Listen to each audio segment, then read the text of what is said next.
নিয়ে এসেছি একটা দারুণ স্বাদের নতুন রেসিপি। আজকে যে রেসিপিটা আমি নিয়ে এসেছি এটা কিন্তু আমার একটা ভীষণই পছন্দের পদ, এবং আজকের মতো ওয়েদারে আজকে সকাল থেকেই একটু মেঘলা রয়েছে এবং মাঝে মাঝে থেকে থেকে বৃষ্টি পড়ছে। এরকম দিনে কিন্তু আমাদের বেশি পাতলা ঝোল জাতীয় খাবার খেতে মোটেই ভালো লাগে না, বরং একটু শুকনো ঝাল ঝাল খাবার খেতেই বেশি ভালো লাগে। তাই আজকের দিনের একদম আইডিয়াল রেসিপি আমি আজকে নিয়ে এসেছি আপনাদের জন্য। আজ আমি বানাচ্ছি কচু পাতা চিংড়ি। তাহলে চলুন শুরু করা যাক।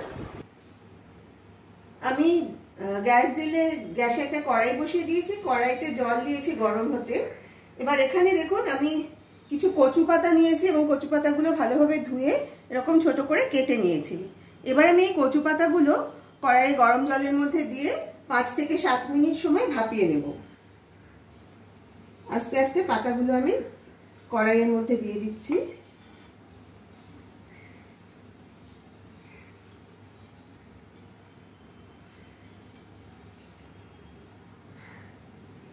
আমি কড়াইয়ের মধ্যে দিয়ে দিলাম এই ছোট চামচের 1 চামচ মতো নুন। এই নুন আমি পাতাগুলো ভাপিয়ে নেব।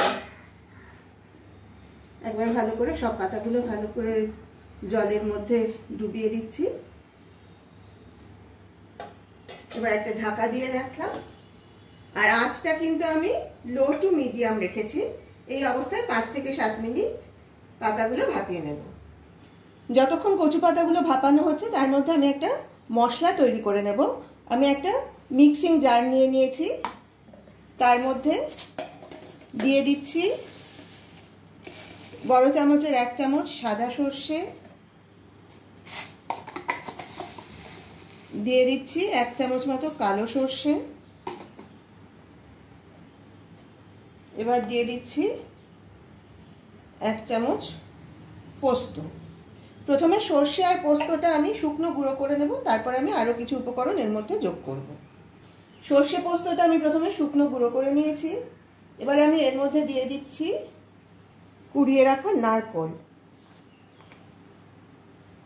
আমি এই বড় চামচের 1.5 চামচ মতো নারকেল এখানে যোগ করলাম।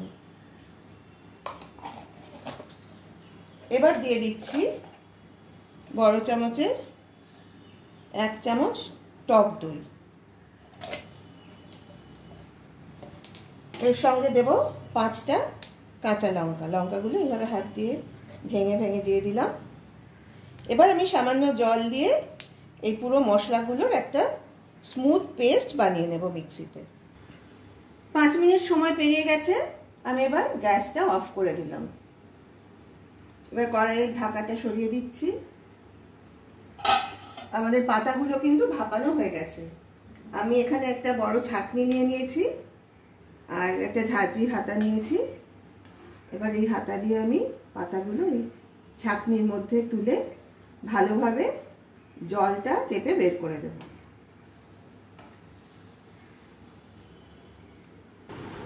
আমি কচুর পাতাগুলো ছাঁকনিতে নিয়ে হাতা দিয়ে ভালোভাবে চেপে চেপে যতটা সম্ভব জলটা বের করে দিয়েছি।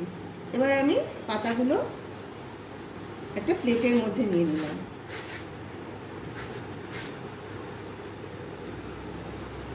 আমি এবার হাত দিয়ে ভালোভাবে পাতাগুলো চটকে নেব। আচ্ছা, আরেকটা কথা বলে রাখি, এরকম যখন হাত দিয়ে আপনারা কচু পাতা এইভাবে চটকাবেন তখন কিন্তু হাতে অবশ্যই সর্ষের তেল লাগিয়ে নেবেন, নাহলে কিন্তু কচু পাতা লাগিয়ে হাতটা চুলকাতে পারে। এখন গরম আছে। এবার আমি যেটা করব, এই কচু পাতার মধ্যে একটা লেবু কেটে রেখেছিলাম, লেবুর রসটা দিয়ে দেব।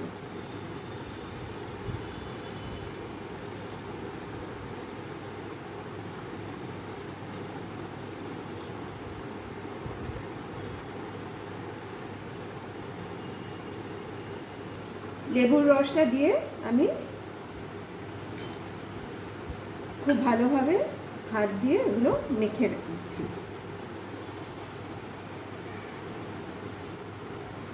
এবার আমি এই অবস্থায় এই পাতা মাখাটা রেখে দেব। চলে যাব রান্নাঘরে।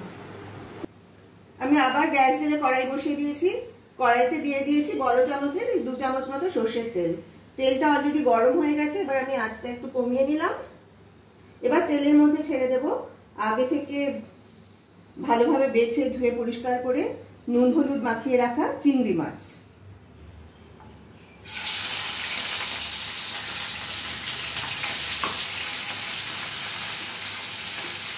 চিংড়ি মাছগুলো প্রথমে ভেজে নেব।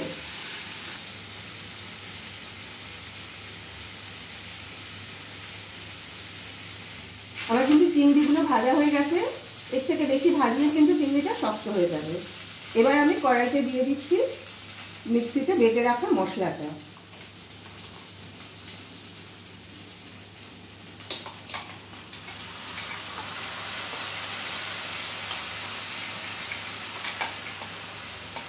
একটা কথা আপনাদের বলা হয়নি, মশলাটা করার সময় আমি কিন্তু এর মধ্যে স্বাদ অনুযায়ী নুনও দিয়ে দিয়েছিলাম। সেজন্য আমি এই মুহূর্তে নুন যোগ করছি না, একদম শেষে টেস্ট করে দেখব, যদি নুনের প্রয়োজন হয় তখন যোগ করব। এখন মশলাটা একটু সময় ভালোভাবে কষিয়ে নেব। আমি এখন কড়াইতে দিয়ে দিচ্ছি সামান্য পরিমাণে হলুদ গুঁড়ো আর একটু শুকনো লঙ্কা বাটা। যদিও আমি ওই মশলাতে কাঁচা লঙ্কা দিয়েছি, তবে এই রান্নাটা কিন্তু একটু ঝাল ঝাল হলে খেতে ভালো লাগবে, সেই জন্য আমি একটু শুকনো লঙ্কা বাটা যোগ করলাম। এবার আমি মশলাটা ভালোভাবে মিশিয়ে দেব বাকি মশলার সাথে।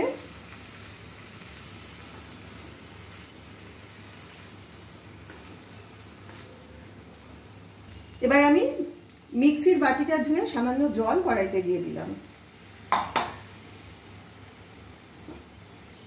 সবকিছু আবার ভালোভাবে মিশিয়ে দিচ্ছি। এইভাবে আরও 1 থেকে 2 মিনিট রান্না করে নিয়ে তারপরে কচু পাতাটা আমি এর মধ্যে অ্যাড করব। মশলাটা কিন্তু কষানো হয়ে গেছে, মশলার কাঁচা গন্ধ চলে গেছে।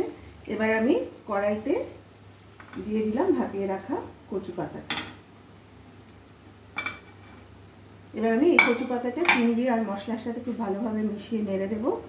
আর এই সময় আমি 4টে গোটা কাঁচা লঙ্কাও এর মধ্যে দিয়ে দিলাম।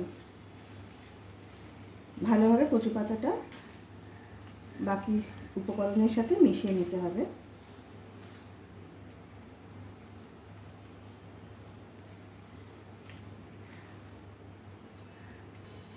এইভাবে পুরো কচু পাতা মাখাটা বাকি মশলা আর চিংড়ির সাথে খুব ভালোভাবে মিশিয়ে দিয়েছি।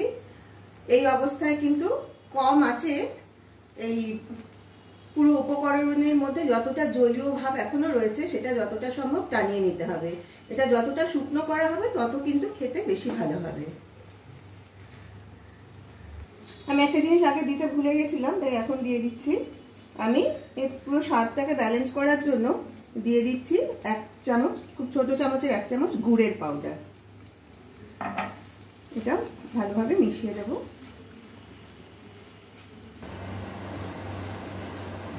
আমাদের আজকের এই কচু পাতা চিংড়ি রান্না কিন্তু একদম শেষ পর্যায়ে চলে এসেছে। কচু পাতার জলটা মোটামুটি অনেকটাই শুকিয়ে গেছে, আর রাখলে এবার কড়াইতে লেগে যাচ্ছে। তাহলে